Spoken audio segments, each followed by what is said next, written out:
Hey there folks, this is GreenyXI, welcoming you right back to Let's Play Umineko. This is episode 80. In the last episode, we saw the family trying to solve the epitaph with Erika really helping. Erika and Battler together, really. And it doesn't seem to be showing either at all, considering she solved it before. So, let's get cracking and see exactly how the game sort of takes it from here. I'm wondering if this episode will be where they solve it, or maybe they'll drag it out more for this one and have other stuff going on. Who knows? Why have they got the window open? Do you see that one picture? There's a bit of a storm brewing. It seems we've managed to make it through the first day. Well done. Some of you might not. Soon. Natsui could be seen in the study. I just realised that's day 2. When she muttered as though to herself, gold butterflies appeared and formed the shape of a person. What's she want to say? We mustn't let our guards down. I can't imagine we'll last through tomorrow if we simply sit around here. So, as I suspected, simply saying Father's in a bad mood and refuses to come out won't be enough to deceive them completely. Indeed. It seems last year left them quite suspicious. Because of that, the toxin has expanded and is coiling itself around this study, growing ever tighter. I imagine it goes beyond mere suspicions raised last year. That's right. The toxin has grown too thick to be explained away by that alone. Someone must have suspected Kinzo-sama's death since last year, and is strongly intent on exposing that secret at this year's family conference. Does that mean we didn't have them fully deceived even a full year ago? Unfortunately, it's probably best to assume that, given our current situation. The typhoon will remain here tomorrow, and the boat will not come for them until the day after. In short, we must endure for another 36 hours at the very least. It may not be visible to your eyes, Natsui, but the closed room barrier sealing this room was once very firm. Tonight, however, it's been worn down almost to the point of crumbling, like dry leaves awaiting a windstorm. No, a storm is already here. Natsui-sama, I propose that we switch from the closed room barrier to something else. What do you mean by that? You're suggesting we change our plan? That's correct. Vigilia-sama and I will reconstruct a barrier similar to last year's. In other words, we'll take Kinzo out of the study and have him tightrope walk from shadow to shadow where the toxin can't reach, just like last year. It may be dangerous, but I would like to second her proposal. Is this a joke? Do you truly intend to change the plan this far in? When one realises they cannot withstand a siege, they must consider the option of abandoning the castle. Right now, this room is like a castle surrounded by enemy troops, with its walls about to crumble. If staying put remains certain death, then you also have the option of riding out for one last stand and an honourable defeat. After all, surrender doesn't seem to be an option in this fight. I'll protect Father's secret until the very end. If it's discovered, we'll have no chance to talk our way out of it. My husband's embezzlement will be exposed to the light of day, and the Ashuramaia family's honour will be destroyed. We must remain firm and prevent that no matter what may happen. Calm down, I understand you.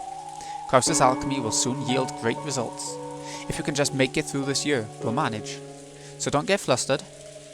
But we use this strategy precisely because we wouldn't be able to pull off the same trick as last year, right? Isn't it the height of stupidity to return to a plan you previously abandoned because it was impossible? Just what sort of plan could we hope to make at this point? Ronave and I will prepare one. Leave it to us, for creating illusions is what witches do. All you have to do is give us your permission, Natsui-sama. Teacher and Ronave are quite reliable at times such as these, and the servants of the One-Winged Eagle are top-notch furniture. Once Teacher and Ronave rebuild the magic we need, I imagine the servants will work hard to protect it. It still isn't too late. Let's take Kinzo out of the study and make that illusion walk around. Did you forget we chose our current strategy because we considered plans like that and couldn't find anything that would work? It would be the height of foolishness to get flustered in an emergency and carelessly throw away our primary plan. But Natsui-sama, as you stand there amidst the toxin, you must realise better than anyone else that we will no longer be able to outlast this siege. I propose that we try and think of another plan without changing our objective of holding the fort. In any event, as long as we can keep this room sealed, no one will be able to deny Father's existence. After all, one cannot determine the contents of a cat box that no number of people could ever hope to open. Well, that may be true. But humans are capable of defying reason. It's possible for them to eat into an airtight cat box and go inside, like black ants closing in on a box of cake. Lady Barncastle's piece also worries me. Yes, she seems really smart. It was fortunate that Erika-sama stole the show at tonight's dinner. By doing that, she created an atmosphere in which it was possible to close down the family conference for the night. If you all had returned directly to the family conference as usual, the barrier might have broken tonight. However, it also made the toxin grow even thicker. After it thickens all night, it might manage to penetrate the closed room barrier with ease. Whether we continue to hold down the fort or not, we will not make it through tomorrow unless we prepare a new strategy and a new barrier. Lady Barncastle may have some plan for breaking the closed room barrier. We can't take that piece called Erika lightly. Come to think of it, that man who mentioned taking revenge for the events of 19 years ago might also be a piece of Lady Barncastle's. Are they using a lot of ellipsis at the start of these sentences, or is it just me? This board achieved equilibrium with 18 pieces, but now it has 2 undesired pieces added to it. There are too many irregularities this year. Lady Barncastle is a fan of Eastern things. In shogi, or Japanese chess, aren't you allowed to drop pieces in during a game? Yes, that's possible. Even the act of dropping a queen from the captured pile right in front of the enemy king is an allowable trump card in shogi. I wonder what that man who claimed to have a connection from 19 years ago is doing now. Is he already hiding somewhere on this island? They're talking about the man who phoned Natsushi, aren't they? They're a strange randomer. That girl called Erika was able to appear by claiming to have drifted here. That man might also have landed somewhere on this island, despite the typhoon, and he may be hiding somewhere now. And it's going to be hard to fully deceive the relatives any longer. Why? Where have so many irregular things happened at the same time? How can you explain this nightmarish miracle of coincidence? Natsushi slammed the desk hard, held her head, and cringed at the pain from her overwhelming headache. Lady Barncastle controls miracles. There's no point being surprised at irregularities or miracles when she's around.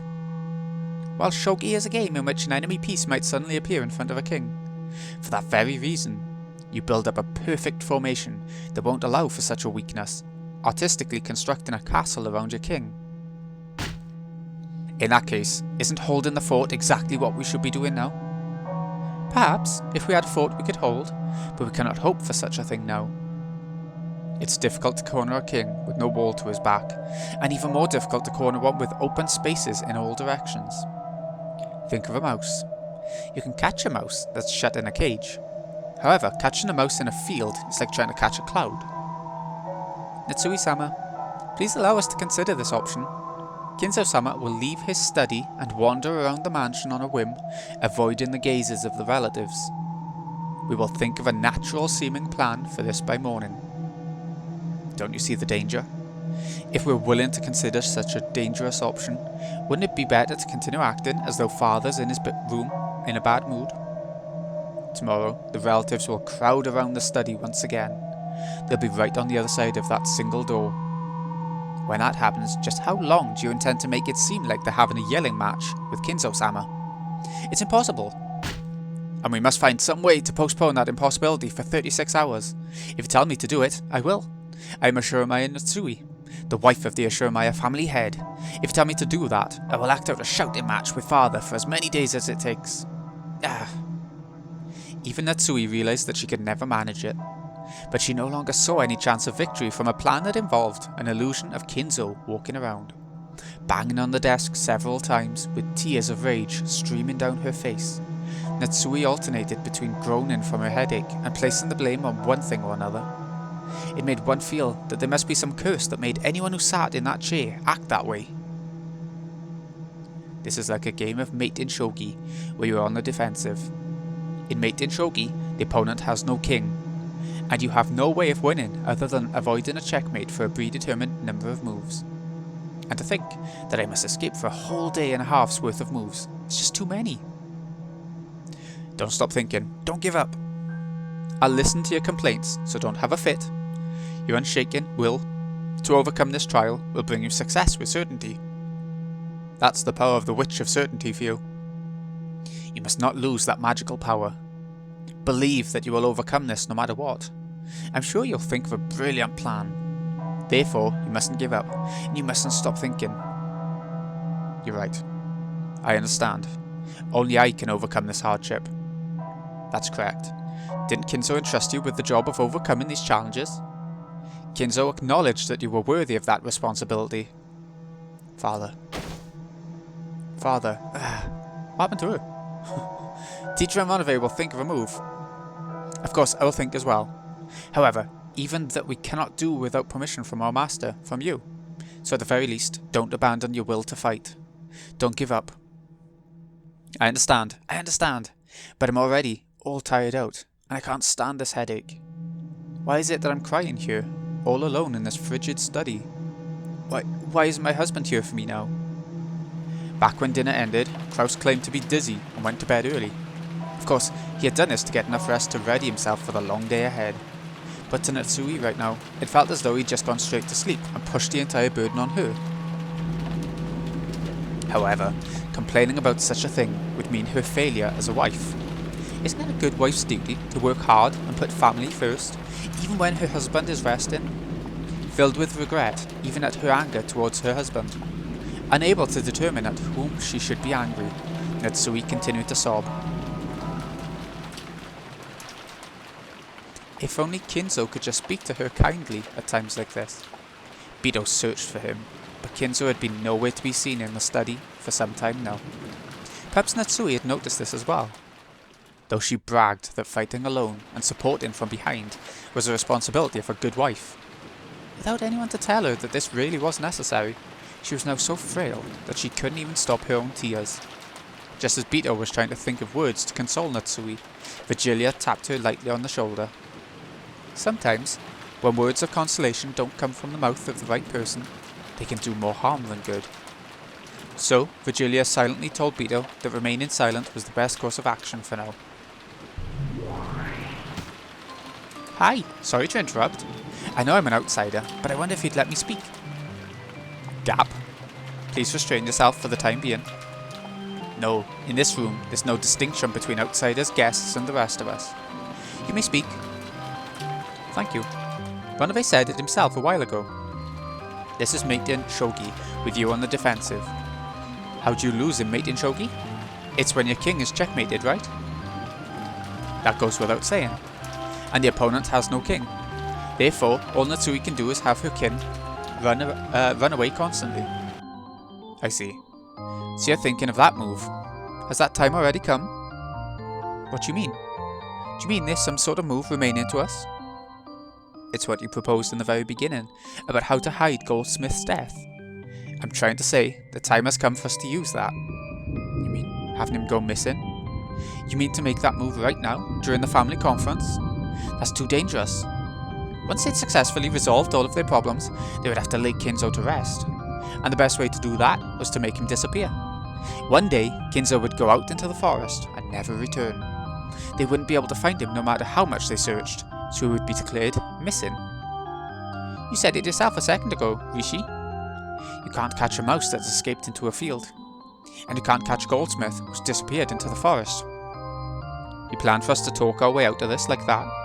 To use such a move now, when the suspicion against us is greatest, would be no better than committing suicide. Oh, they'll probably suspect it. Such a move would most certainly lead to mistrust. However, even if they were to set foot in this study, they would find nothing to aid them. It would never again be possible for them to keep Kinzo-sama pinned down. No matter how much they suspected his death, they would be unable to prove it. Forget about a mere 36 hours, you'd be able to protect Kinzo's secret forever that way, right? Of course, we'll also have to bear an appropriate risk. If you make that move, you may be able to overcome this particular challenge, but we cannot even guess at how much prestige you might lose for it. Even so, it's a move that will most certainly overcome our current challenge. Of course, you'll then have to face an even greater suspicion, but you won't die. Yes, that may be true, but during the Great Kanto earthquake, the Yashiromaya family should have died. However, the mad genius goldsmith revived it so splendidly that it's now something you desire to protect. So this time, it's up to you and your husband, the new head and his wife, to do the same. Oh? Is that how you intend to stir her up? I'm not stirring her up. I'm just asking if she's prepared to be the wife of the head. Are you prepared to protect the Ashuramaia family, even if you end up getting dragged through the dirt to do it? I'm prepared. Then now's the time. If you can survive by being dragged through the dirt, then crawl with all your might.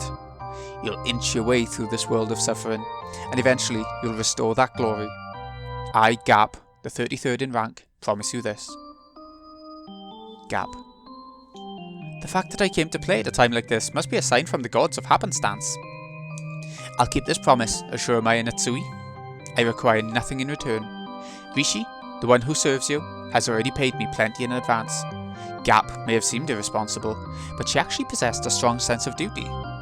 She was the kind of person who just couldn't leave someone in trouble alone. Payment in advance? Oh, when did I do that? I have no memory of such a thing. Oh, I just mean those magical items you couldn't remember where you put. I made off with quite a few of them. What? So that was your doing after all? Give them back. Give back my illusionary silver crystal and moonstick. I still haven't played around by sticking them together yet. That's the sort of magic and strategy you can expect from me. I can hide Goldsmith away in a world where no one will be able to find them. Let me know the instant you need that magic. Until then, feel free to think of another, safer plan. True. Having alternatives is beneficial for your peace of mind. And without that, you'll never think of a brilliant plan. Natsui-sama, we have quite some time remaining us tonight. Let's leave Gap's strategy as a final trump card and iron out a plan of our own for now. Please give us permission. And please give us the trust, magical power, and absolute conviction we'll need to succeed without fail. If you have faith, I will make your dreams come true. If you succumb to doubt, I will make those nightmares come true. You must build your own future. Kinzo would disappear. And right in the middle of this family conference, such a move truly would be a last resort. Burying this final trump card in her heart, Natsui decided that she would grope around for a different plan until the last second. After all, this long night has only just begun. Castle and her peace are just as long to prepare as Natsui did.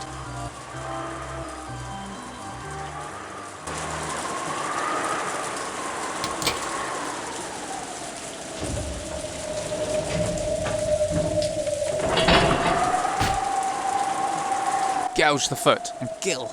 And that completes it. I see, so that really was what gouge meant. Once again, my reasoning was correct. The feel of it this time was clearly different from the previous times, as though some sort of device had activated. However, as far as a quick glance could tell, there's no dramatic change, such as an entrance or some sort of opening. Apparently, they would need to do just a little more before they could find it. You're incredible. If we really do find the gold, we'll have to split it together. Enjoying the intellectual stimulation is enough for me. The only thing I like is solving riddles. The only reward I need is proof that I was right. She shrugged it off, implying that just seeing the gold would be enough. Then she crouched down, peering fixedly at the lock mechanism. It's definitely no mistake to say this girl really loves solving riddles. For her, treasure hunting is all about the delicious process of exposing secrets. So she has no interest whatsoever in getting the treasure for herself and becoming a billionaire.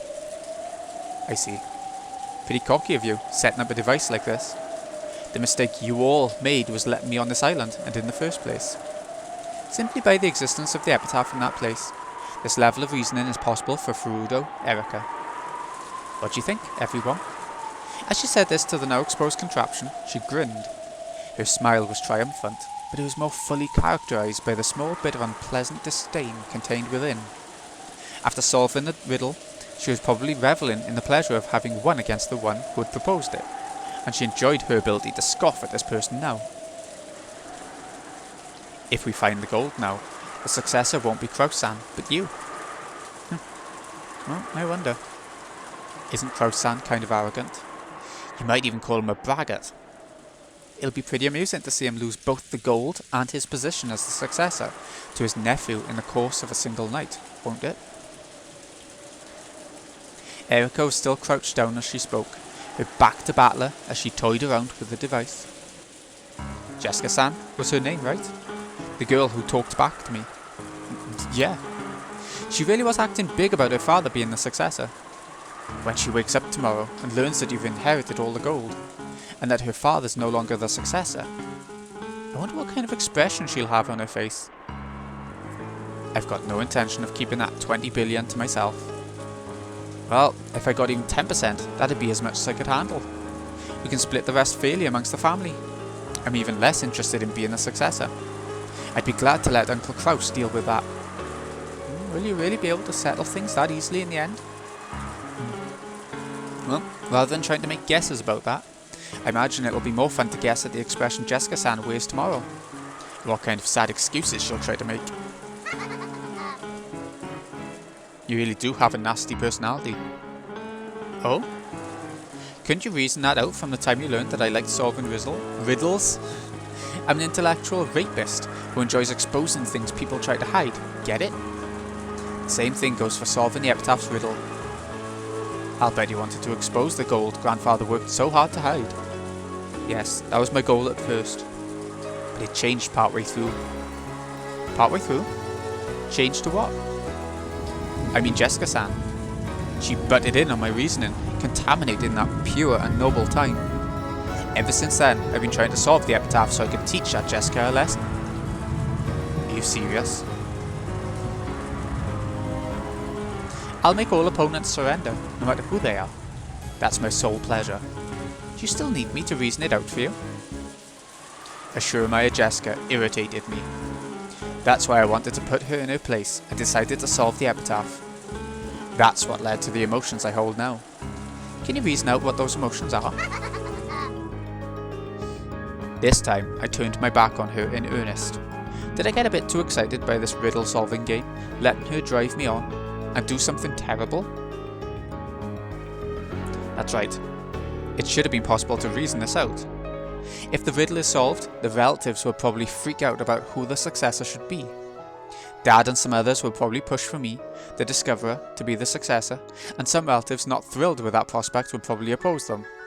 Despite how adamantly Erika affirmed it, it isn't written anyway that the one who solves the riddle of the epitaph becomes the successor. Because of this, it'll lead to a fight between those who acknowledge that theory and those who don't. If I reason out what'll happen next, as Erika did, it'll probably lead to a messy fight between Uncle Kraus and the rest of the relatives. Now that I've solved the riddle, will Jessica admire me or curse me? I don't want to think about that now. Erika was still mumbling. Apparently, she had already started trying to reason it out. As I began to feel very bad, I vaguely gazed out into the black night.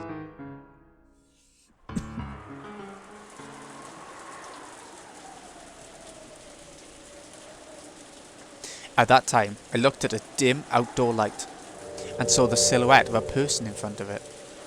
I thought I must be seeing things. After all, it was unthinkable that someone could have been standing there this whole time, pounded upon by the rain without even an umbrella. However, the silhouette didn't move an inch, and maybe, no, it couldn't be. It was looking at me, and it was... Ooh, wandering the corridors and stuff. Grandfather. At that moment I understood. Grandfather's probably been watching us solve the riddle this whole time. And he watched as we spectacularly solved the whole thing. Without a doubt, there was a faint smile on Grandfather's face. Grandfather, who had never worn anything except moody and frightening expressions, looked me in the eye and smiled at me for the first time, almost as though he was saying, "How impudent." Or else, "I never thought it would be you." However, this is still the result that Grandfather's epitaph chose, so I'm sure he accepted that result. In the end, he grinned one more time. Of course, he didn't use words. His smile seemed to be wordlessly saying, "Well done." I didn't know how I should respond. I couldn't do anything but stand there in shock, ignoring Erika as she crouched down, mumbling with her back towards me. Then Grandfather stretched a hand out from the folds of his cloak and pointed at something. When I looked in that direction, there was... The thing he was pointing at was probably the signpost to the Golden Land. Go I'm sure Grandfather said that one word. I nodded to show that I understood. After watching that, Grandfather nodded back, satisfied. Then with a spin of his cloak, he disappeared, seeming to melt into the darkness. The expression on his face at the end was a smile that was, for the first time, truly satisfied. You listening, Battler-san? Did you hear my reasoning? I found it. That's a signpost to the Golden Land. Ah, it's facing a different direction than it used to. I see. So it means go that way. You've got some pretty good powers of observation. Grandfather told me about it. Huh? Kinzo-san? Where is he? I'm going. Let's have a look at what you're showing us. Just what is this Golden Land?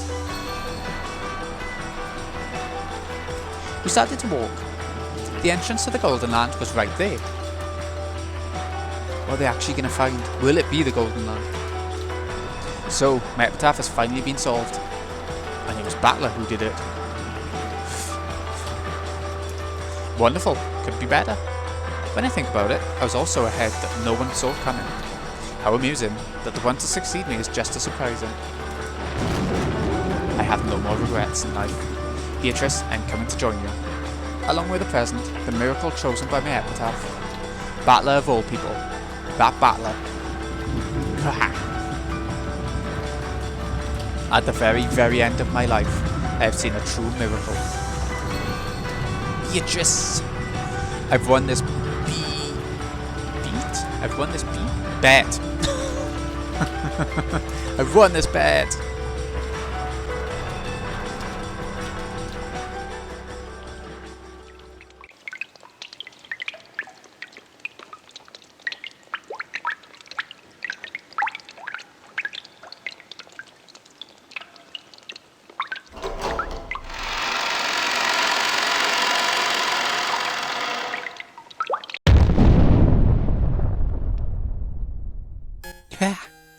Yahoo!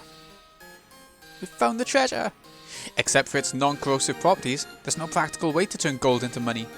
I imagine it'd take a lot of work to exchange all of this for cash.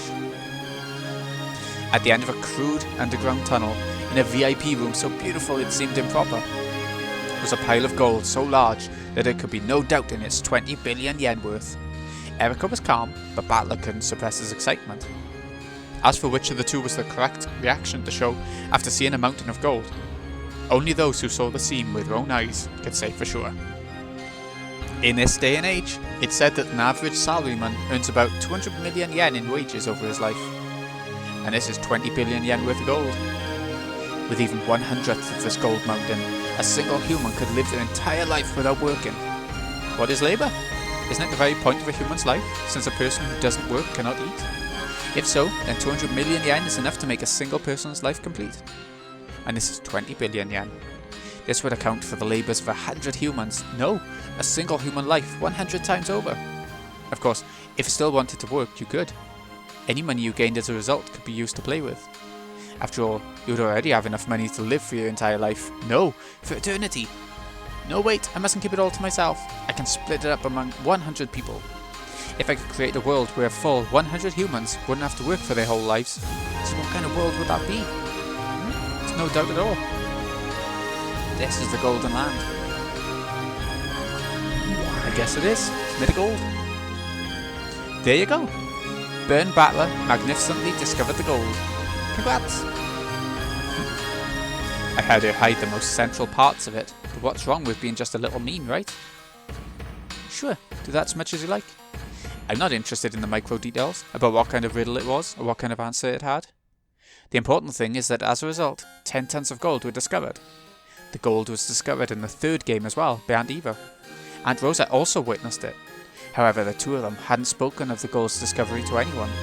In other words, there was a chance that the gold's discovery was cat box truth kept between the two of them. More specifically, it was possible the gold didn't exist and was just an illusion.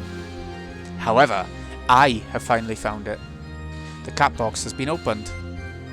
It'd be a waste of time to do that repeated game, so I'll give you a little bonus. This mountain of gold is real. All of the ingots piled up here are real, pure gold. There are absolutely no tricks such as replicas or fakes.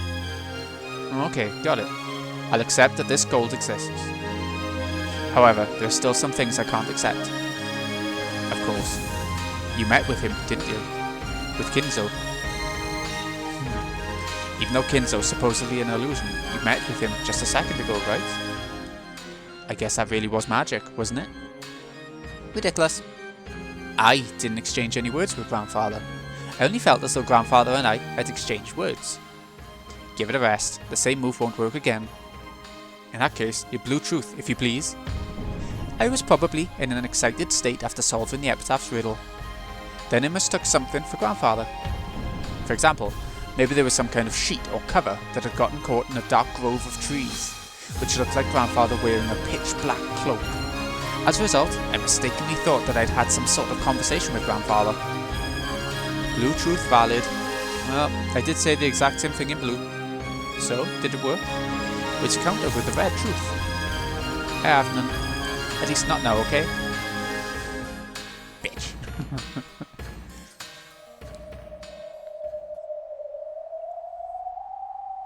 The me, who let out a strange yell in front of the gold mountain, was finally starting to regain his cool. Now that we've found it, there's no covering it up. I vaguely considered keeping this discovery a secret. However, Erika wanted to prove that her own reasoning was correct by announcing this to everyone. She really is an intellectual rapist, just as she says. The puzzle-solving game is what's important to her, and she doesn't intend to take any responsibility for what happens after the riddle is solved. A riddle is sort of like a lock. Locks exist to be locked, well, and only significant when they're locked. Therefore, it ought to be essential to have the same goal in mind when exposing such a thing. However, to this girl, the act of exposing it is itself her final goal, and she has no intention of taking responsibility for anything that happens later.